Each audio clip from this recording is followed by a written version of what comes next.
বাংলাদেশে আগামী 12 তারিখ জাতীয় সংসদ নির্বাচন এবং গণভোট নির্বাচিত হবে। আমরা গণভোটে হায়ের পক্ষে।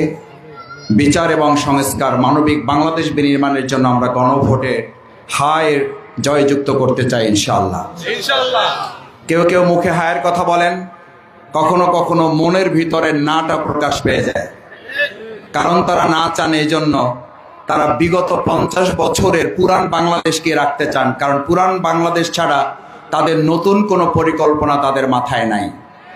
আজকে অত্যন্ত দুঃখের সাথে আমার সাংবাদিক ভাইদের সহ যারা এখানে আছেন, আপনাদের একজন সতীর্থ, আপনাদের এক ভাই, যে বাউফলে আজকে আমরা সবাই মিলে উন্মুক্ত পরিবেশে এই কথা বলতে পারছি।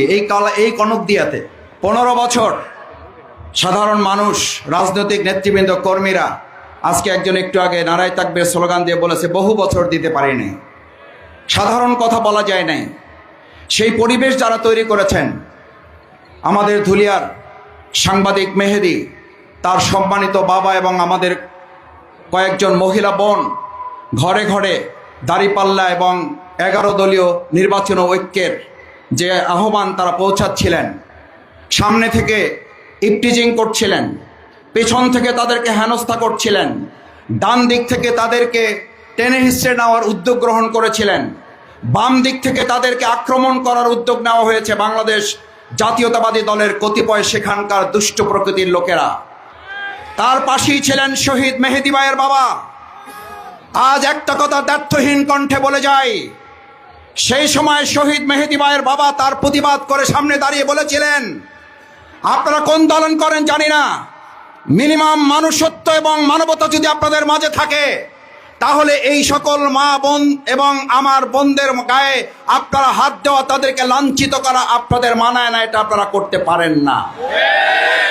এই কথা বলার সাথে সাথে সাংবাদিক মেহেদি ভাই শহীদ তার সম্মানিত বাবার গায়ে তারা হাত তুলে তার জামা কাপড় ছেলে তাকে লাঞ্ছিত, অপমানিত এবং শারীরিকভাবে তাকে আঘাত করে আপনারা জুলাই অভ্যুত্থানকে অপমান এবং লাঞ্ছিত করেছেন।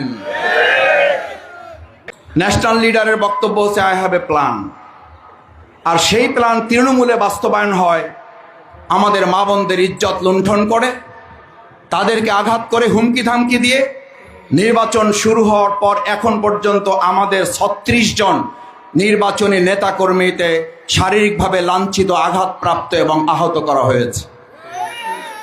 আমরা ধৈর্য ধরছি, আমরা বিনয় দেখাচ্ছি, আমরা একটা সুষ্ঠু, অবাধ, নিরপেক্ষ নির্বাচনের জন্য সৌজন্যতা রক্ষা করছি। কিন্তু অবশ্যই এটা মাথায় রাখতে হবে, লেভেল প্লেইং ফিল্ড, খেলার মাঠ সমান করার প্রয়োজনে আমাদেরকেও পাল্টা আঘাত করার জন্য জনশক্তিকে উত্তেজিত মেহেরবানি করে করবেন না।